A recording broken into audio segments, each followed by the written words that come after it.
Assalamualaikum warahmatullahi wabarakatuh. Waalaikumsalam warahmatullahi wabarakatuh. Oke Ananda, hari ini Ibu minta waktunya sebentar. Kita akan mengadakan sosialisasi tentang apa kekuatan yang bisa kita nanti kita kita sosialisasikan. Jadi tidak ada lagi kekurangan. Kita berbasis aset. Jadi ketika kita nanti berbicara tentang aset, apa saja yang bisa kita manfaatkan untuk kegiatan-kegiatan yang menunjang keterlibatan kita untuk mutu sekolah kita. Nah ini dia.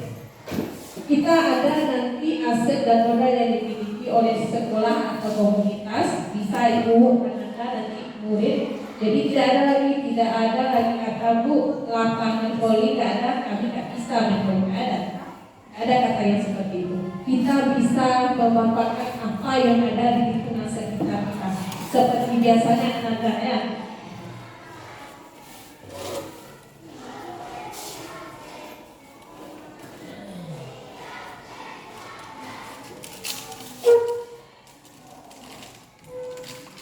Nah ini dia. Kita pendekatan berbasis aset yang konsepnya yang dikembangkan oleh para ahli ini, di mana pendekatan ini merupakan cara praktis menemukan hal-hal yang positif dalam lingkungan. Itu yang Ibu bilang tadi, tidak ada lagi kata kekurangan, Bu, tapi nggak bisa ini Bu, karena lapangan ini nggak ada, kami nggak bisa ini Bu, karena ini tidak ada lagi. Apa yang bisa kita manfaatkan untuk menunjang itu semua? Jadi apapun kegiatan tidak ada lagi alasan kekurangan. Apa yang bisa kita manfaatkan untuk bisa meraih atau menemukan segala sesuatu untuk bisa kita manfaatkan.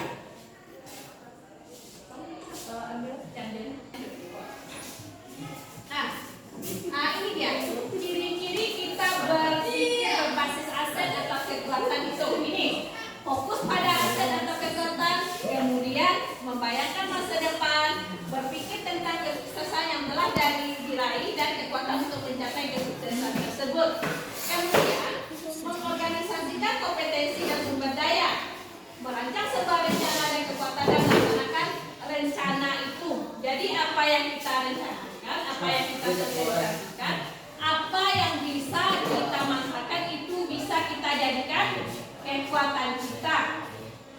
Salah yuk. Nah, apa saja aset yang kita miliki untuk sekolah ini?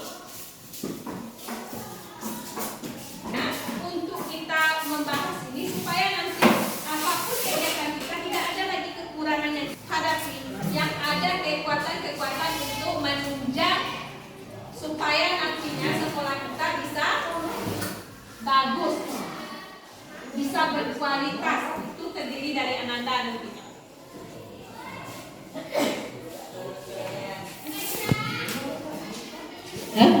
Nah ini dia. Apa saja aset yang harusnya ada di sekolah kita? Ini modal manusia, kemudian ada modal sosial, kemudian ada modal fisik, modal lingkungan alam, kemudian finansial, politik, agama dan budaya. Kita bahas satu persatu. Apa saja modal manusia tersebut? Ini dia SDM yang ada di sekolah. Kita punya guru, kita punya peserta didik, murid anak ini, kemudian kita punya pegawai perpustakaan. Jadi semua itu bisa nanti menunjang untuk kesuksesan kita. Nah, yang kedua, modal sosial bisa berbentuk aturan, kemudian berbentuk kelompok, komunitas yang seperti kita kemarin hari Jumat itu sudah masuk itu ke finansial nantinya itu. Ada penunjang-penunjang untuk sekolah kita bisa lebih bagus lagi. Nah, modal fisik. Nah, apa saja modal fisik ini nanti kita bahas lanjut. Nah, modal lingkungan alam. Nah, potensi-potensi yang ada di sekolah kita, seperti lingkungan alam ini kita banyak, seperti ada sumber daya alam, seperti hutan, kemudian ada sungai, apalagi masih banyak yang lain yang bisa kita manfaatkan untuk kebutuhan sekolah kita, untuk menumbuhkan sekolah kita supaya bisa lebih baik lagi. Jadi tidak ada kekurangan. Kita berpikir aset atau kekuatan.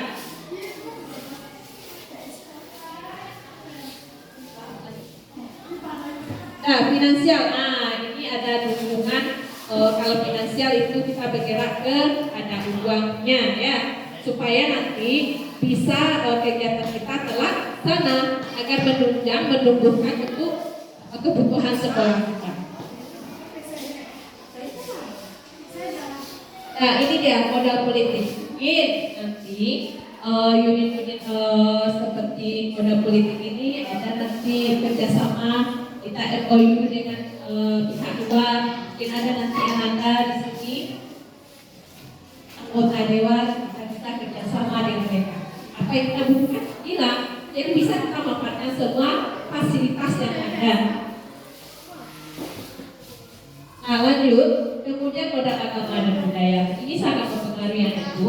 Modal agama dan budaya itu akan mempengaruhi karakteristik anak, akan membentuk karakteristik agar nanti sekolah bisa mendapatkan kebudayaan yang bagus untuk di masa yang akan datang.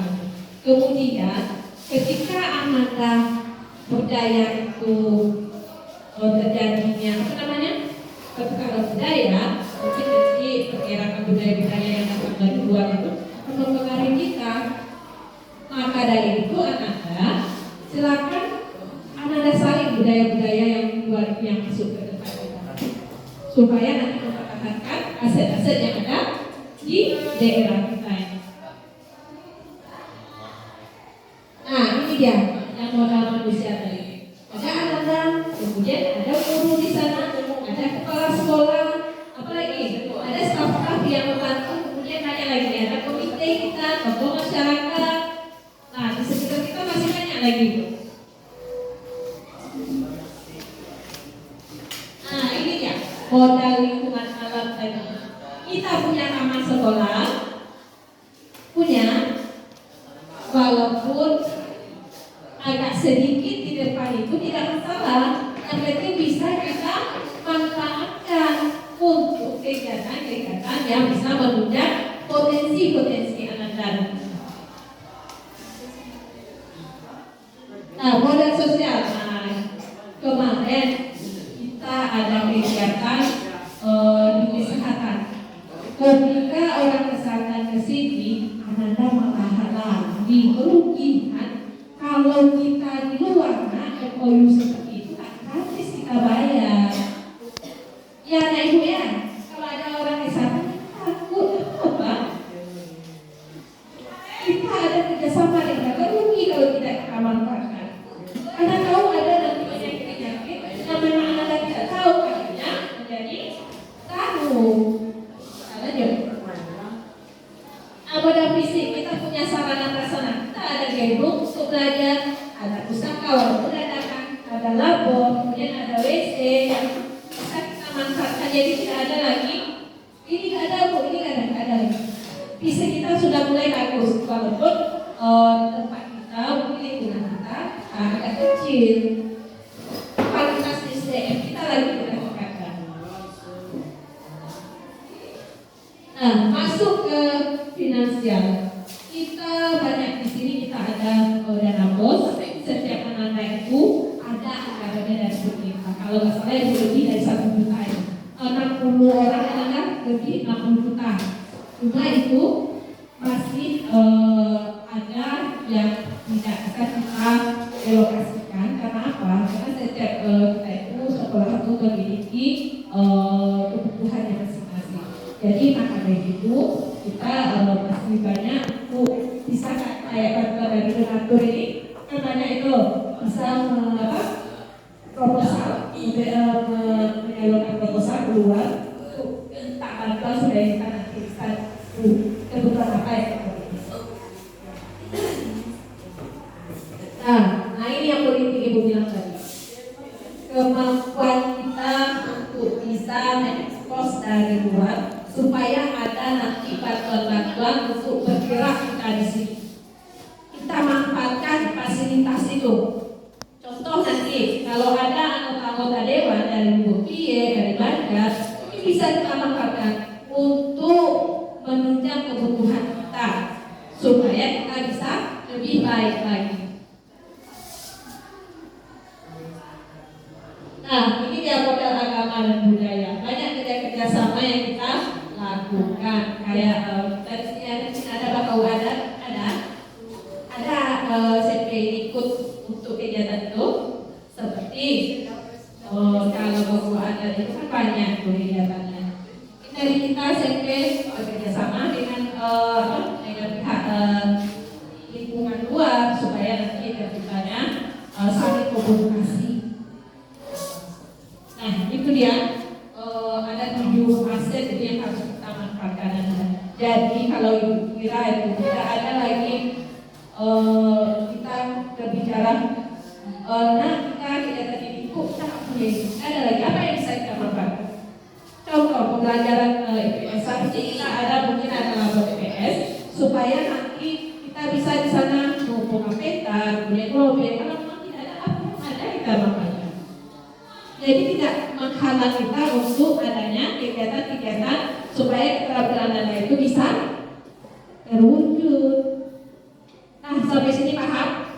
Jadi kita berpikir berbasis aset atau kekuatan, tidak berbasis kekurangan. Paham Ibu? Jadi kita ada lagi mendengar anak ibu adalah kenapa kita nggak ada? Apa yang ada di sekitar kita? Kalau memang ada lapang koridor, silakan Anda manfaatkan ini fasilitas yang ada. Kalau memang bisa kita manfaatkan. Paham Ibu? Paham? Bisa dipahami? Bisa. Oke, mungkin sekian sosialisasi Ibu hari ini. Untuk kedepannya kita harapkan kegiatan kita atau aset ini bisa berjalan dengan baik. Apa saja yang ada di sekitar kita manfaatkan. Dan lebih dan kurang Ibu mohon maaf. Assalamualaikum warahmatullahi wabarakatuh.